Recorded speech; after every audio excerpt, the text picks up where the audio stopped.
You come out and I think it was 10-2, 10-5 at one point. You knew it was going to be a grinder like it always is with Morehead State and us. I feel like there's always a lull both defensively and offensively on both ends. Came out and they extended it to 7 or 9, and we could never really chip back the way we needed to. They did a good job of knocking down a few shots that they just capitalized on a few mistakes that we had and made a couple tough shots in that stretch as well. There's no doubt about that. We had some nice switches and rotations, and they just made some tough shots. Came out at half. I thought we had a good fight again, chipped away, and then unfortunately they just did what they have done all year. They just stayed consistent, stayed steady, made the shots that they needed to make, made the plays they needed to make. That's why they're a very good team. Coach, like any season, a lot of hurdles along the way, but just can you speak about the resilience of your group? We have a group that, every team has injuries. Every team has stuff behind the scenes, and we were no different by any means. I thought that was evident in terms of, some of our, streaks, a couple losses, couple wins, couple losses, couple wins, which was frustrating throughout the year. But we always put ourselves in position to have an opportunity to do what we started the season to do, which was to come in here and win. Unfortunately, we didn't do it tonight, but I thought these guys are a group of resilient guys. There's no doubt about it. The impact that this group of guys has had on our community, our university, our program.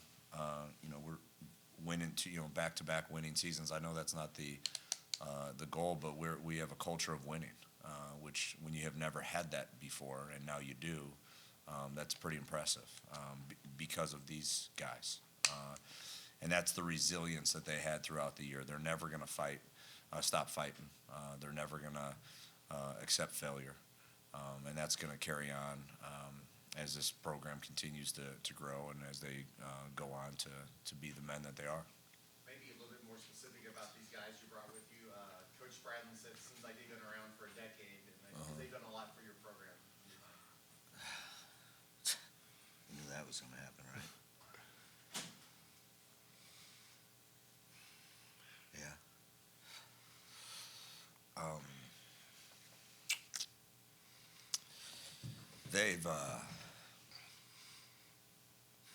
They've done a lot for this conference. They've done a lot for our program. They've done a lot for our city, our university, this conference. They've done more for this.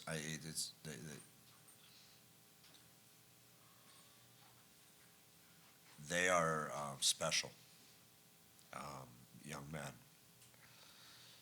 And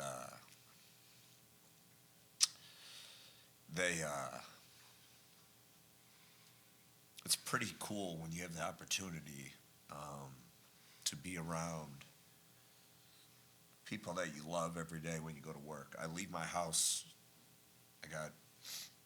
make sure I got it counted right, 4 people I love and a wife that I love, so 5 people, and a dog that's 50-50 sometimes.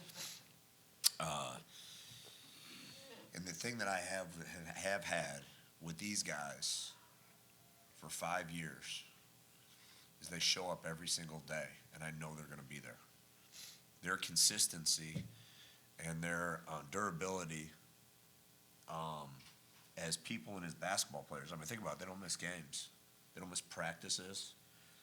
They've missed a few, but they don't miss practices. To have that level of to leave your house and go, like, I just get that every single day with these 2 guys. And I talked about it a little bit in there, and I kind of held it together. But when you change the culture and you impact a community the way that these 2 have, not everyone has even gets to know people like that sometimes.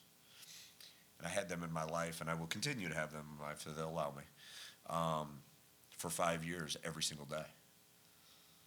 And as a coach, I mean, in a time that's not a time of loyalty or a time of we got a lot of what's next society. It's understandable. And for these two to do what they have done, I'll never lose faith that that cannot be done again. They've impacted me as a man, as a father, and as a coach more than I will ever impact them as a person. I think I've seen them grow,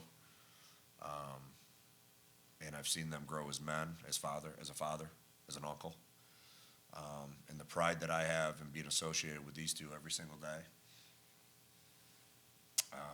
It's pretty special. Same question for the players. Like, what's it meant to play here and play with your brother? I mean, I was always grateful just for the opportunity to play with my brother in a college setting on the same team. It was something that not a lot of people get a chance to do, and I was glad to be able to do that. And just I just appreciate, first of all, my coach just for taking that chance on both of us. He was the first one that took a chance on both of us at the same time, and we just kept that loyalty to him. And I'm appreciative of him for that. Same thing Lamar said with Coach Baroni. We're always gonna be thankful for giving us the ability and coaching us the way that you did, and making us your family. And you'll always be that to us. But for SIUE, it's been a journey.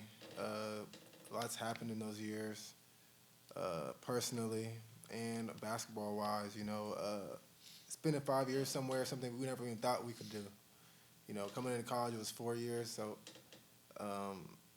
it's just been something that we will always remember. SIUE is home to us, so playing in front of those fans and just knowing the impact we have on this program is always going to be something we remember. And playing in this tournament, it's going to be something we always remember too, because our first years we didn't have the opportunity to do that. So just being here, 4 years in a row? Yeah, 4 years in a row, yeah. 4 years in a row was it was cool to do. Wish we could have finished a little differently, but that's the game of basketball. It is what it is. Somebody has to go home, and unfortunately, it was us today. So that's what it was.